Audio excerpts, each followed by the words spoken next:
This is going to be a short presentation on the main equations from Chapter 15 about fluids. First, though, it's important to remember that fluids include not only liquids but gases. That's any substance that if you push on part of it, it will slide sideways rather than resist your motion. Like when water, if you sweep your hand across the surface of the water moves sideways, but the rest of the water does not. A fluid only exerts a force perpendicular to a surface that is confining that particular fluid. And we call that perpendicular force pressure which we calculate from force divided by area. Pressure originates in the collisions between molecules. Within the fluid, they just keep bumping into each other from all different directions due to random motion, so those forces are equal in all directions. But at a surface, when they can no longer keep moving but have to bounce off the surface, the derivative of the momentum during that collision results in a force that is perpendicular to the wall. So the force, which would be pressure times area, is always perpendicular to a surface. The symbol for pressure is P, lowercase p conventionally, but sometimes capital P, if only to avoid confusion with the symbol rho that shows up very often in what we're doing in this chapter. Pressure is defined as force per unit area, so it's newtons per square meter, but that unit is called the Pascal, which is described by two symbols, P and A together. So you have to write capital P lowercase a to clearly and unambiguously define the Pascal. P is also used for momentum. Notice that since momentum is a vector, the way to keep these two things straight is to put an arrow over the P for momentum, whether it's in one dimension or two dimensions or three, so that the arrow telling you it's a vector tells you that P is a momentum rather than a pressure. There's a few defined values that we use a lot. 1 atmosphere is defined to be 101.3 kilopascals. It's actually 101.325, but we don't use the last digits. We use the 4 sig fig value for all of our unit conversions in this course. Meteorologists like writing this as 101.3 hectopascals, so it looks a lot like 1,000 millibars, which is another name for an atmosphere. Atmosphere is also 14.7 psi, and it can also be written in terms of the unit called torr, which is millimeters of mercury. Just as a reference point, 30 psi tire pressure corresponds to 207 kilopascals.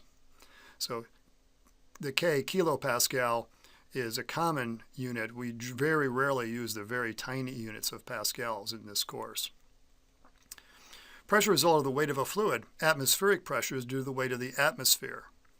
For an incompressible fluid like water, the pressure difference is equal to the density of the fluid times the gravitational acceleration g times the depth that you are below the surface of the fluid. Writing this as P1 equals P0 plus rho g depth, that depth is y0 minus y1. Notice the way in which that's defined, so that the depth is a positive number when y1 is below y0.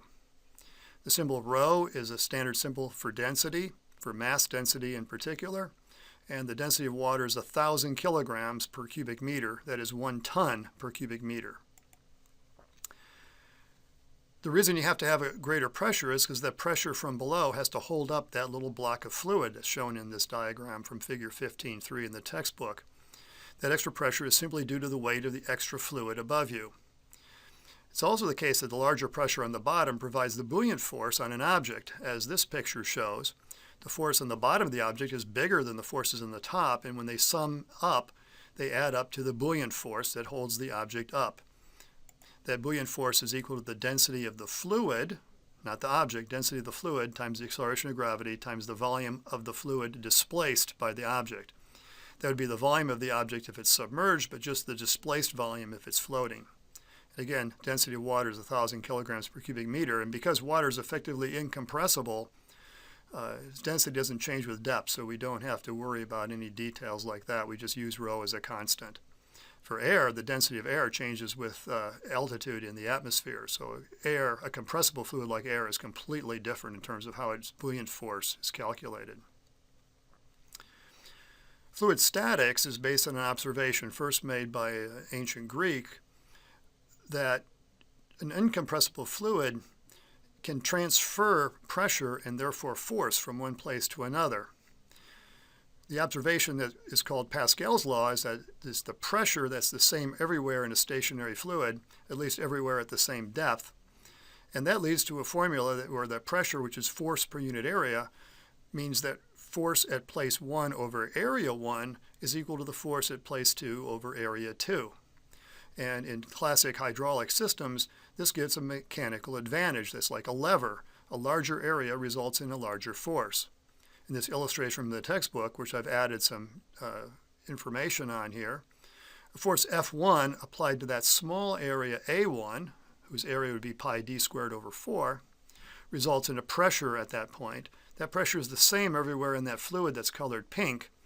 And on the other side, where it acts on an area A2, force 2, which is P times A2, is going to be bigger because A2 is larger. Larger diameter is going to be a larger area, so a larger force. And since the area goes as the diameter squared, the force ratio goes as the square of the diameters. Larger diameter, larger force. So you can amplify force. But usually at a penalty, like every other thing we do, work has to be the same. So if we take this force law from Pascal, where our F1 would be, say, bigger if D1 is bigger, or F2 would be bigger if D2 is bigger, where F1 is equal to F2 times A1 over A2, that if the fluid is incompressible, then the same volume has to be displaced at both points. And that's where we're really talking about hydraulics. Hydraulics actually comes from the Greek word hydro for water. If you have an incompressible fluid, then when you push down on one side, instead of compressing the fluid and increasing the pressure, you actually move the other object. So you can use hydraulics with an incompressible fluid to move things like brake calipers, robot arms, whatever it might be that you're interested in. And if the volume is constant because the fluid is incompressible, you get a second relationship that A1D1 must equal the volume equals A2D2. And that gives us an expression that the distance the first piston moves times the first force equals the distance the second piston moves times the second force. That tells us that the work input, F1D1, equals the work output, F2D2, so this acts just like a lever, exactly like a lever, where the force is amplified when you have a larger area, but that force has to act through a smaller distance.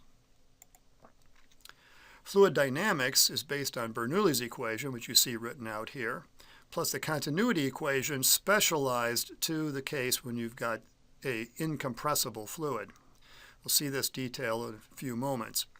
First, I want to just point out to you that several of the terms in Bernoulli's equation look just like conservation of energy terms, with the mass replaced by the density rho. This is not an accident. Bernoulli's equation is an equation about energy conservation per unit volume.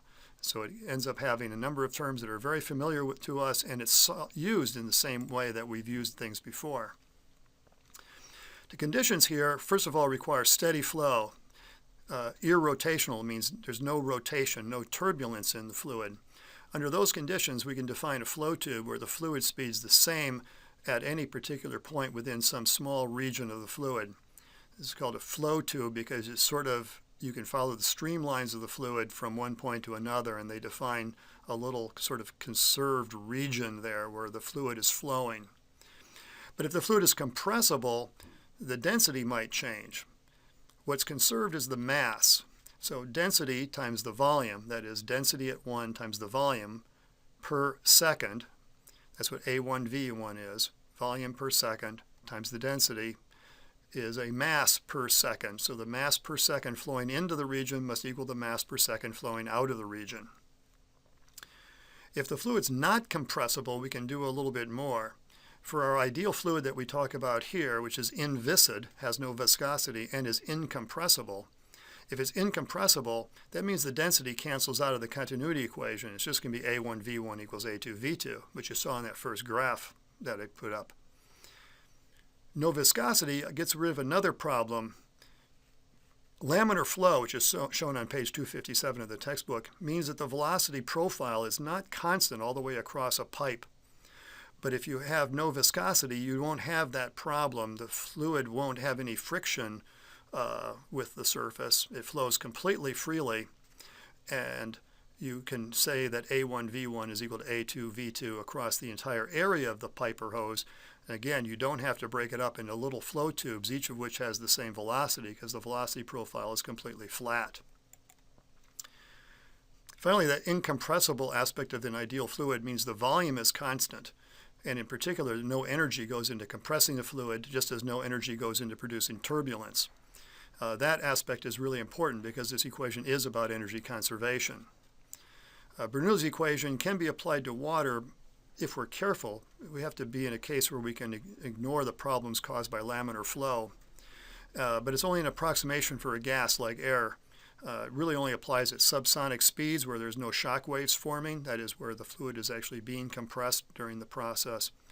As long as the fluid is moving sort of smoothly without turbulence or shock wave formation, we can use it as an approximation for gas flow. But that's an extremely limiting case. That doesn't apply to aircraft, especially supersonic aircraft, where you have to be a completely different approach to those problems. Anyway, Bernoulli's equation is just energy per unit volume. And if we look at our standard conservation of energy equation, K plus U, K naught plus U naught plus the work, per volume, you can immediately identify that when you divide the kinetic energy by a volume, you get m over v, which is just the density. So 1/2 rho v squared is just kinetic energy per unit volume. Similarly, when you divide mgy by the volume, you get m over v, which is rho. So rho gy is just the potential energy per volume. So those two terms are completely familiar to us, just turning m into rho. The one that's tricky is the work. Work is, of course, going to be force times distance, where the force would be pressure times area. So the work done at one particular point in the fluid is the initial pressure, say P naught times the area A naught, so that's a force at position 0, times the displacement at position 0, that would be the force applied to the work done on one side, minus the work done on the other side. Divide that by the volume, though, A times delta x is constant, because that is just the volume of the fluid, which is preserved because of the continuity equation. So that term just drops out and becomes P naught minus P. So that's how you get Bernoulli's equation. If you want to see that slower in more detail, you should look in the textbook. This screen, you might want to pause the video for a second and look it over, because this is how we do problems with Bernoulli. We just write out the two sides of the expression, identifying everything with a 1 on it at one particular point in the picture and everything with a 2 on it with another particular point. In addition, we use the incompressibility formula to relate velocity and area. So for example, if we know the V1 and A1 and we know A2 is bigger, we can calculate that V2 will be smaller. So the incoming kinetic energy is larger than the outgoing kinetic energy just because the area got bigger. In addition, there's a potential energy here. There's an mgy, I should say rho gy1, and a rho gy2. At y2, at point 2, the potential energy is larger. So there's less kinetic energy but more potential energy. It's possible that those exactly balance, but more likely the pressure is different. So what is sort of different about this compared to things we've done before is that you get a trade-off between 3 different quantities: pressure, kinetic energy per unit volume, and potential energy per unit volume, where the rest of it's just bookkeeping. Like when we did conservation of energy problems, we just have to write down the equation, figure out which ones we know, see if anything's the same on both sides of the equation, and cancel those out. Otherwise, we just have to sort things out and plug in the numbers, where usually rho is 10 to the 3rd, that is 1,000 kilograms per cubic meter if it's water, but sometimes it's air, where the density of air is approximately 1, actually about 1.3 kilograms per cubic meter. So that's the end of this. The pictures are all taken from chapter 15 in our textbook.